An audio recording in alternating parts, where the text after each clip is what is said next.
Selection हो गया, उसके बाद हमें सब कोर्सेज वगैरह कराया कंपनी ने कि आपको ये करना पड़ेगा। मतलब स्टार्टिंग में ज्वाइनिंग के लिए STCW तो हमने कर लिया था पहले ही, कॉलेज से करवाया था। CDC वगैरह भी अप्लाई हो गई थी, पासपोर्ट भी आ गया था। तो कंपनी के इन हाउस कोर्सेज हम लोग कर रहे थे, ऑनलाइन वगैरह सब किया। और मुझे याद है कि मुझे जो शिप मिला वो पहला टैंकर मिला, और मेरे एक और दोस्त को टैंकर मिला था, क्योंकि I was the first in college. जो थर्ड ईयर में था तो मेरी रैंकिंग फर्स्ट थी। तो इसके लिए क्या कंपनी ने भी क्या किया कि जो लोग फर्स्ट सेकंड ऐसे आते हैं ना, जिनके रैंक्स ज़्यादा ऊपर है, तो उनको they give tankers, because tankers में बेसिकली थोड़ा ज़्यादा ये होता है, मतलब नॉलेज थोड़ा थोड़ा ज़्यादा चाहिए। ऐसा नहीं है मैं बोल रहा हूँ वर्ल्ड कैरियर में नहीं चाहिए, but they give preference and they send like more knowledgeable people into tankers and all. वो कैडेटशिप में अभी उनका एक क्राइटेरिया था, उन्होंने ऐसा किया। तो ऐसा नहीं है बल्क कैरियर अच्छा नहीं है, कुछ नहीं, सब शिप्स अच्छे हैं, बट टैंकर में थोड़ा ज़्यादा कैलकुलेशन एंड सेफ्टी वगैरह चीज़ थोड़ा ज़्यादा इन्वॉल्व है। तो मुझे और मेरे दोस्त को दोनों को टैंकर मिला, बाकी सबको किसी को बल्क कैरियर मिला, किसी को रोरो शिप मिला, कार कैरियर मिला।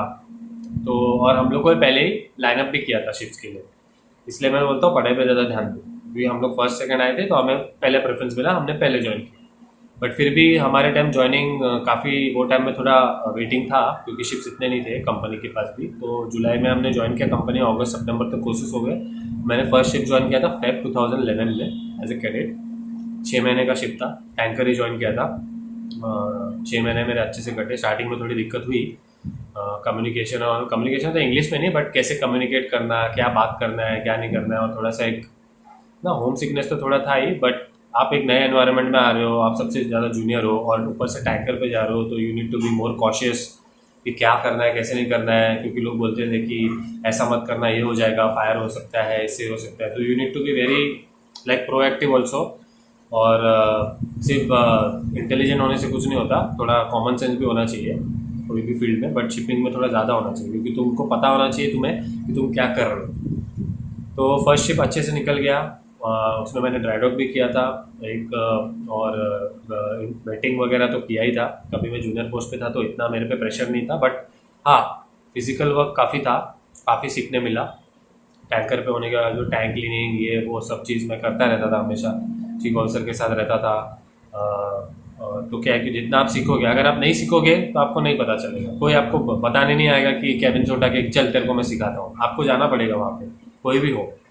अगर पंप मैन है तो पंप मैन के साथ जाना पड़ेगा कि अरे क्या कर रहे हो, मुझे भी थोड़ा बताओ कैसा है। तो मुझे भी ऐसे लोग मिले, क्रू मिला अच्छा, जो और मेरे सीनियर्स भी अच्छे मिले जिन्होंने मुझे सिखाया, बहुत काफ़ी हेल्प किया। अभी भी कुछ लोग हैं मेरे कांटेक्ट में, तो उनको कभी भूलना नहीं चाहिए, और मैं भूलता नहीं, I am very thankful to them. तो फर्स्ट शिप हो गया, फिर सेकंड शिप पे मैं गया, तभी मेरे को 6 महीना फिर वेटिंग करना पड़ा, बिकॉज वेटिंग थी तभी ज़्यादा। और मैं टैंकर किया था तो मुझे उन कंपनी ने बोला कि तुझे टैंकर पे भेजेंगे। तो सेकंड शिप मिलने में मुझे 6 महीना लगा, तो 1 साल मेरा ऑलमोस्ट हो गया था। फिर सेकंड शिप पे मैंने नेक्स्ट ईयर फेब में ज्वाइन किया, और वहाँ पे मैंने किया 7 मंथ्स। फिर वो शिप एक्चुअली हैंड ओवर तो नहीं हुआ था, हाँ वो शिप भी काफ़ी छोटा था। तो फर्स्ट शिप जो था मेरा वो बड़ा था 183 मीटर्स का, second ship was around 140 metres, वो भी टैंकर ही था। वो कंप्लीट करने के बाद आता है फिर बात सेकेंड मेट्स की। तो मैंने जैसे कि मैंने बताया कि मैंने BSc की है, तो मैंने मुझे रिटर्न देना ये नहीं था, रिक्वायर्ड नहीं था। तो अभी जो चालू किया है मैंने, उसमें आपको रिटर्न भी देना पड़ रहा है, बट अभी वो नहीं था। अगर आपने BSc किया है तो आपको सिर्फ ओरल्स ही देना पड़ रहा है, and you have to do the required courses, जो एडवांस कोर्सेज है वो करने थे। तो वो सब मैंने किया। यहीं पे TS रहमान करके इंस्टीट्यूट है, मैंने वहाँ पे सब कुछ बुक किया, वहाँ पे किया courses, and then I went for my orals. मेरे टाइम में ऑनलाइन बुकिंग नहीं था, जब मैंने किया था 2013 में, मुझे याद है। तभी वहाँ जाके बुक करना पड़ता था MMD में मुंबई में, तो आपको लाइन लगानी पड़ती थी सुबह से, है ना। वो अलग ही तभी ये था जो एक्सपीरियंस था।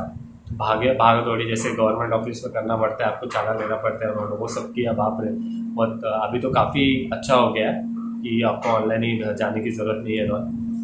तो वो सब किया। फिर ओरल्स दिए मैंने।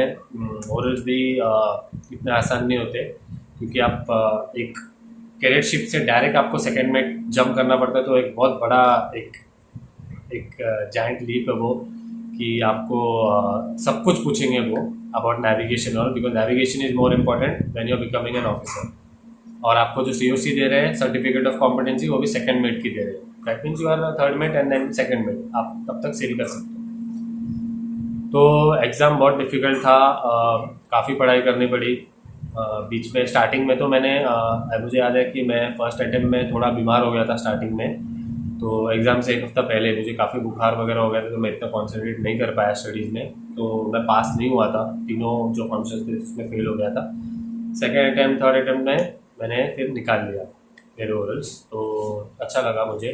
पास होने के बाद जो फीलिंग होती है ना पास होने की, वो एक अलग ही होती है। सेकेंड मेट में तो फर्स्ट टाइम, बिकॉज चीज़ ऐसा हो जाता है ना, अगर आप चीफ मेट का एग्ज़ाम दे रहे हो सब, तो चीफ मेट का एग्ज़ाम दे रहे हैं तो क्या आपके पास एक ऑप्शन होता है, अगर आप पास नहीं हुए तो you can go back to sailing. But cadetship में ऐसा नहीं है, अगर आप पास नहीं हो तो आपको एग्ज़ाम देना ही पड़ेगा, आपको पास होना पड़ेगा, because you can not go back as again as a cadet.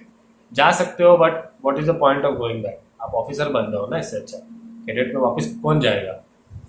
तो एग्ज़ाम क्लियर करना उस टाइम में बहुत ज़्यादा इंपॉर्टेंट हो जाता है। पैसे भी तभी नहीं थे, मुझे याद है, क्योंकि कैडेटशिप में ज़्यादा सैलरी नहीं थी, $300-400 थी, तो ऐसे ख़त्म हो जाती थी। तो एग्ज़ाम देने के टाइम में वो जो मेरी जो सैलरी थी वो सब मैंने कोर्सेज बुकिंग में डाल दी पूरा, तो वो उधर ही ख़त्म हो गई। तो फिर घर से पैसे लेके काम चलाना पड़ता है, ट्रेन में जाना, एग्ज़ाम देने, ट्रेन से आना, वो सब था। तो हार्डवर्क काफ़ी है, ऐसा नहीं है कि मर्चेंट नेवी में आप आ जाओ तो आपको 4 लाख सैलरी पहले मिल जाएगी, ऐसा नहीं, मेहनत करना पड़ता है। तो उसके बाद सेकंड मेट्स क्लियर हुआ तो बहुत खुशी हुई थी, फिर ऑफिसर बन गया। फिर ऑफिसर में मुझे याद है मेरे टाइम में इतनी ज़्यादा फ्लडिंग हो गई थी कि थर्ड ऑफिसर में नहीं भेज रहे थे कंपनीज, एडिशनल थर्ड ऑफिसर में भेज रहे थे। मतलब आपको एक contract as an additional third officer करना पड़ेगा, जिसमें आपकी सैलरी कम होगी, and after that you will be promoted as third mate, जिसमें नॉर्मल सैलरी जो थर्ड मेट की पहले से चलते आ रही। तो मैंने एक contract as an additional third officer में सेल किया, एक शिप में 5.5 months किया था, वो शिप हैंड ओवर हो गया।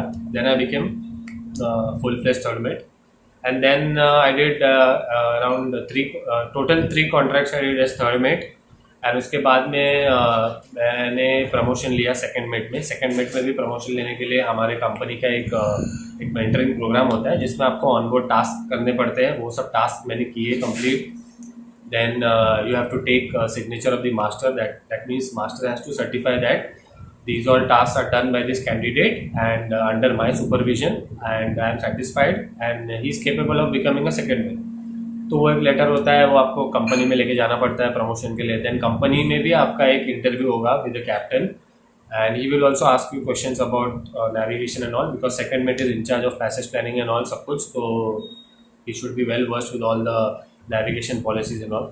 तो वो सब उन्होंने क्वेश्चन पूछा। देन मेरा तो फर्स्ट अटैम्प्ट में वो मेंटरिंग भी क्लियर हो गया था। देन फिर उन्होंने मुझे पूछा कि कब ज्वाइन करना है। फिर ज्वाइन करने के टाइम क्या हो गया था कि तभी ओपनिंग थोड़ी नहीं थी सेकंड मेट की, तो उन्होंने बोला कि एक शिप पे तुम चले जाओ, उसमें अराउंड 1.5-2 months में सेकंड मेट उतरने वाला है, तो you will be promoted as a second mate. तो मैंने बोला okay no problem, I will join as a third mate. तो मैंने ज्वाइन किया और देन मैंने ऑनबोर्ड प्रमोशन लिया 2 महीने बाद। Then I became a second mate full fledge. Then second mate बना। देन सेकंड मेट बनने के बाद नेक्स्ट टास्क था कि चीज़ ऐसी होती है ना कि अगर आप एक रैंक पे सेल कर रहे हो, जैसे आप शिप पे जाते हो, तो you need to plan for future also. अब मैं थर्ड मेट बन गया, इसका मतलब ये नहीं कि मैं थर्ड मेट में सेल करते रहूँ, सबकी अलग अलग थिंकिंग है, बट मैंने ऐसा नहीं सोचा था कि आपको आगे बढ़ना है। जो भी प्रोफेशन में आप जा रहे हो, आप क्या इमेजिन करते हो कि गोल मुझे क्या बनना है। कैडेट में जब आप जा रहे हो तो आपको लगता है कि मैं जल्द से जल्द कैप्टन बनूँ, सबको वही बनना है। तो मैंने भी सोचा थर्ड मेट हो गया, अभी चलो अभी सेकंड मेट बनने का टाइम है, तो सेकंड मेट बनते हैं। सेकंड मेट के बाद जैसे मैं सेकंड मेट का फर्स्ट कॉन्ट्रैक्ट किया, क्योंकि तभी थोड़ा मुझे ध्यान देना पड़ा सेकंड मेट केस को, क्योंकि you need to know your job well before going to a higher level. तो मैंने एक कॉन्ट्रैक्ट किया, उसके बाद में तो मैं सोचा चलो अभी चीफ मेट का तो करना पड़ेगा, आगे ना प्लान करना पड़ेगा। तो मैंने फिर बुकिंग की चीफ मेट की, चीफ मेट फेज़ 1 की बुकिंग की, क्योंकि जब बुकिंग मेट्स की जो है फेज़ 1 फेज़ 2 2 एग्ज़ाम होते हैं, उसके बाद में रिटर्न्स होता है और ओरल्स होता है। फेज़ 1 करने के बाद भी आप रिटर्न दे सकते हो, बट ओरल भी लास्ट में आपको 3 ओरल देने पड़ते हैं। तो मैंने पहले से बुकिंग करके रखी थी, क्योंकि जो मुंबई में कॉलेजेस है ज़्यादा नहीं है, 3 कॉलेजेस है मेनली, एक मासा मैरीटाइम है, एक LBS है और एक MMTI है अंधेरी में। तो लोग 1-1 साल पहले बुकिंग करके रखते, तो मैंने पहले ही बुक करके रखा था। तो बुक करने के बाद मैंने आके ज्वाइन किया। 3 महीने का कोर्स था, 3 महीने का कोर्स किया। उसमें भी बहुत इंपॉर्टेंट है पढ़ाई करना। स्टार्टिंग के 1-2 महीने पढ़ाई नहीं की, तो जो लास्ट का जो मंथ था उसमें जो हालत हुई, रात रात भर बैठ के पढ़ना पड़ा, क्योंकि रिटर्न एग्ज़ाम है, रिटर्न एग्ज़ाम क्लियर करना है। रिटर्न एग्ज़ाम क्लियर नहीं होगा तो आप आगे कैसे बढ़ोगे, आप चीफमेंट नहीं बन पाओगे। रिटर्न एग्ज़ाम क्लियर करना है, ओरल एग्ज़ाम क्लियर करना है, तब आप जाके चीफमेंट बनोगे, आपको चीफमेंट की सीओ से मिलेगी। तो रिटर्न्स मैंने दिए, तो एक नेविगेशन पेपर मेरा रह गया था, बिकॉज चार्ट वर्क में मेरा थोड़ा इतना अच्छा नहीं था, ज़्यादा कॉन्सेंट्रेट नहीं कर पाया था मैं, और लास्ट लास्ट में किया था। तो और टाइम का जो मैनेजमेंट है मेट्स में वो बहुत इंपॉर्टेंट है, खास करके नेविगेशन पेपर में। तो वो उसके इसमें मैं फेल हो गया था, तो सेकेंड आइटम दिया, मैं उसमें पास हो गया। फिर बात आई फ़ेज़ 2 की। फ़ेज़ 2 में मैंने ऐसी एलबीएस में किया मैंने फ़ेज़ 2। तो जाना आना काफ़ी दूर था एलबीएस से, ट्रेन से ट्रैवल करता था मैं, क्योंकि काफ़ी दूर था। पास बना लिया था मैंने, and I to travel up and down daily. तो फ़ेज़ 2 पे एलबीएस से मैंने दिया, एंड देन रिटर्न्स दिया। उसके टाइम में भी रिटर्न्स में ऐसे ही हुआ। रिटर्न्स में मेरा एक इंजीनियरिंग नॉलेज का एक पेपर शायद रह गया था, बिकॉज तभी मैंने इंजीनियरिंग का नॉलेज का जो है न्यूमेरिकल्स थे वो मैंने सॉल्व नहीं किया था। और मोस्टली क्या होता है ऐसे पेपर्स में, आप न्यूमेरिकल्स अगर आप अच्छे से नहीं करोगे तो आपके पेपर पे इफेक्ट करता है। तो मैं उसमें फेल हो गया। देन अगेन मैंने इंजीनियरिंग नॉलेज का पेपर दिया, देन अगेन मैं पास हो गया। तो रिटर्न मेरा ऐसे क्लियर हो गया। फिर आई ओरल्स की बारी, और मेट के ओरल सबसे ज़्यादा टफ है, इवन मास्टर से ज़्यादा टफ मेट के ओरल्स है, because as a mate you are in charge of everything on board, other than full command you are in charge of everything, cargo, ballast, garbage, you name it, और mate उसका in charge है। तो अगर आप सब चीज़ के इंचार्ज हो तो ऑब्वियसली वो एग्ज़ाम भी टफ होगा, बिकॉज सर्वेस को सब चीज़ चाहिए, तो आपको सब पता होना चाहिए। और इन केस ऑफ एंड और इन एब्सेंस ऑफ मास्टर, अगर मास्टर को कुछ हो जाता है या मास्टर नहीं होता, mate is the in charge of the ship, तो आपको थोड़ा मैनेजमेंट लेवल की नॉलेज होनी चाहिए। तो मैं ओरल्स के लिए गया। ओरल्स फर्स्ट अटैम्प्ट में मेरा बहुत अच्छा गया था एक्चुअली, मेरे को मुझे 1 और 2 मिल गया था। 3 में मुझे नहीं मिला था, मुझे याद है, तो मैं 3 मुझे नहीं मिला, एंड थोड़ा निराश हो गया था मैं, क्योंकि मेरा 1 और 2 बहुत अच्छे से गया था, 3 भी होने वाला था, बट मैं थोड़ा इतना एग्जॉस्ट हो गया था बैठे बैठे कि मेरे से ज़्यादा आंसर्स निकले ही नहीं, और 3 में मैं फेल हो गया। देन मैंने वापस दिया अटैम्प्ट, सेकेंड अटैम्प्ट, तभी भी मुझे नहीं मिला 3। थर्ड अटैम्प्ट में मुझे फंक्शन 3 मिल गया, and finally I became a mate. तो तभी बहुत खुशी हुई, बिकॉज सेकेंड मेट के टाइम में जब मैं दे रहा था एग्ज़ाम, मुझे याद है, तभी मैं सोचता था कि अरे कब सेकेंड मेट बनेंगे यार, इससे ज़्यादा खुशी तो कभी नहीं हो सकती। पर ऐसा नहीं है, जब आप मेट के एग्ज़ाम में आओगे तो मेट के एग्ज़ाम में आपको वैसे ही लगेगा, उल्टा डबल फीलिंग है कि कब मेट बनेंगे यार, इतना परेशान हो गया एग्ज़ाम दे दे के, रिटर्न दो, 2 रिटर्न दो 3 ओरल दो, और भी एक रिटर्न में 5 पेपर, एग्जॉस्ट हो जाओगे। पढ़ाई करना इसके लिए बहुत ज़्यादा इंपॉर्टेंट है। खेलकूद बाकी सब चीज़ चलते रहते हैं, बट पढ़ाई के टाइम पढ़ाई करना बहुत ज़रूरी है। Then I clear my mates, and finally I was very happy, mates clear हो गया। एंड मेट्स क्लियर होने के बाद मुझे याद है कि मैंने कंपनी में फिर फ़ोन किया कि सर, जो जिसको मैं रिपोर्ट करता हूँ कि sir I clear my mates. तो तभी उन्होंने कहा कि ठीक है, मेट्स क्लियर हो गया, तो उन्होंने दूसरे का नंबर दिया कि now he is in charge of mates and masters, तो आप उनसे कोऑर्डिनेट कीजिए। तो फिर मैंने उनसे कोऑर्डिनेट किया। देन वो कोर्सेज़ वगैरह थे ऑनलाइन, वो सब कोर्सेज़ वगैरह कंप्लीट किए, एंड कोर्सेज़ कंप्लीट करके फिर जॉइनिंग का, तो जैसे आपको आगे का पता ही है मेट बनने का, तो बट मैं इसमें बहुत हार्ड वर्क लगा, बहुत हालत ख़राब हुई। और मुझे याद है कि जब मैं सेकंड मेट था तभी पूजा भी मुझे हमेशा बोलती रहती थी कि जल्दी जल्दी तू एग्ज़ाम क्लियर कर, जल्दी आगे मेट बन, मास्टर बन। बिकॉज क्या हो जाता है कि एक लेवल पे आप आ जाते हो, उसके बाद में ना पढ़ाई होती नहीं है। मैं मेट्स भी कर रहा था, मुझे याद है कि पढ़ने बैठते थे ना तो उतना कंसंट्रेशन नहीं रहता था। आप जितना यंग हो, जो लोग वीडियो देख रहे हैं, जो लोग नए हैं, उनसे मैं यही बोलना चाहूँगा कि आप जितने यंग हो ना, जल्दी जल्दी एग्ज़ाम क्लियर करो, जल्दी जल्दी एटलीस्ट मेट बन जाओ। मास्टर का तो ठीक है, मास्टर के लिए आपको एक्सपीरियंस चाहिए, एंड इतने जल्दी मास्टर बनना भी नहीं चाहिए, बिकॉज आपको कुछ नॉलेज नहीं होगा। एटलीस्ट मेट बनो, मेट में अच्छा सेल करो, get good knowledge about shipping, और जो आप जिस फ्लीट में हो, जैसे टैंकर में हो, बल्क कैरियर में हो, then you give exams for master, जैसे कुछ। बट मेट जल्दी जल्दी बनो, ताकि आप है ना उस रैंक पर सेल कर सको अच्छे से। और आपकी जो बोलते हैं ना पढ़ाई करने का जो ये है, वो कंसंट्रेशन तभी अच्छे से रहेगा अगर आप 25, 26 ऐसे में कर रहे हो। अगर आप ज़्यादा डिले करोगे, 30 के बाद तक जाओगे, फिर देखो शादी करनी है, शादी करोगे तो थोड़ा आपको ध्यान वहाँ पे देना पड़ेगा। फिर बच्चे हो गए तो बच्चों में ध्यान देना पड़ेगा, तो वो पढ़ाई नहीं हो पाती है अच्छे से। तो इसलिए आपको जितने जल्दी हो सके उतने जल्दी आप क्लियर करो। तो मैं तो 29 लास्ट ईयर ही मैं मेड बना था। एक्चुअली मेरा लास्ट ईयर जैन में क्लियर हो गया था, बट तो कोविड आ गया तो काफ़ी डिले हो गया। और मैंने भी काफ़ी बीच में डिले किया। जब थर्ड मेड वगैरह था तो मैं ना एक्चुअली 5-5 6-6 महीने रहता था यहाँ पे, दोस्तों के साथ मज़े करना, ये करना वो करना। इसके लिए मैं आप लोग को सजेस्ट कर रहा हूँ। आगे फिर मैंने ज्वाइन किया। फाइनली मैं जैन में रेडी हो गया था, पर मैंने ज्वाइन किया अगस्त में, बिकॉज कोविड आ गया था बीच में, तो ज्वाइनिंग डिले हो गई थी सबकी। तो finally everything went well and I became a mate. और स्टार्टिंग में मेरे को बहुत डर लग रहा था मेट के टाइम में, बिकॉज रिस्पॉन्सिबिलिटी इतनी ज़्यादा है ना मेट में कि आप जब बनोगे आपको तभी पता चलेगा। मेरे बताने से अभी मालूम नहीं पड़ेगा, बट बहुत ज़्यादा रिस्पॉन्सिबिलिटी। तो I was very worried in the beginning मैंने join, but slowly when you start picking up things तो आप थोड़ा सा ये हो जाते हो। तो थैंक्स टू पूजा ने मुझे हमेशा ये किया, अपना मोटिवेट किया कि जल्द ये कर, एग्ज़ाम अच्छे से दे।